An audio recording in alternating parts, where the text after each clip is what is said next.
চট্টগ্রাম নগরী বাকুলিয়া থানার নূর হোসেন চেয়ারম্যান বালুর মাঠ এলাকায় সরকারি বিধিনিষেধ উপেক্ষা করে 5 তলা ভবন নির্মাণ করেছেন তুলাতুলি বিজয় স্টোরের মালিক অনিল চন্দ্রনাথ। চট্টগ্রাম উন্নয়ন কর্তৃপক্ষের নকশা অনুমোদন না নিয়েই ভবনের 2য় তলা পর্যন্ত কাজ শেষ করেছেন তিনি। স্থানীয়দের দাবি, মোটো অঙ্কের ঘোষের বিনিময়ে একটি সিন্ডিকেট ভবনটির অনুমোদন করানোর চেষ্টা চালিয়ে যাচ্ছে।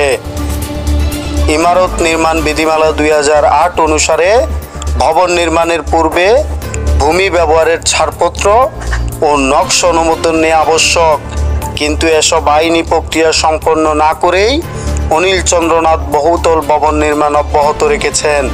বিধি অনুযায়ী কোনো অবৈধ নির্মাণের ব্যত্যয়কৃত অংশ অপসারণ ব্যতীত নকশা অনুমোদনের সুযোগ নেই।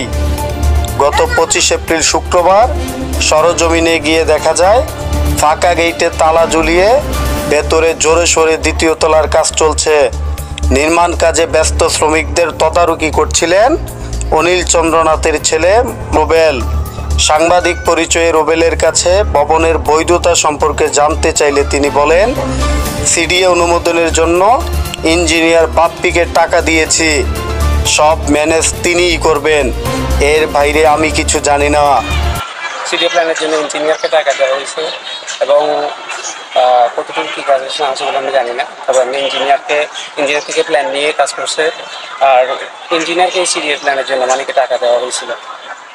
নির্মাণ কাজ যাতে নির্বিঘ্নে চলতে পারে সেজন্য একটি নজরদারি দলও গঠন করা হয়েছে।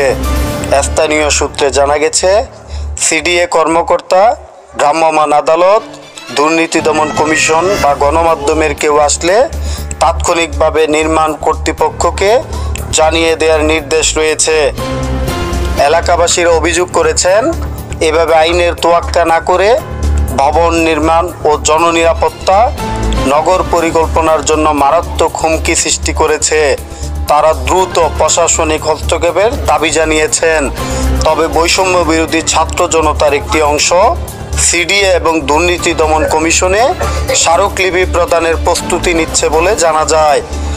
পর্দার আড়ালে কোন ক্ষমতা বলে সিডিএ পরিবেশকে বৃদ্ধাঙ্গুলি দেখালো, এমনটাই জানতে চায় স্থানীয় এলাকাবাসী।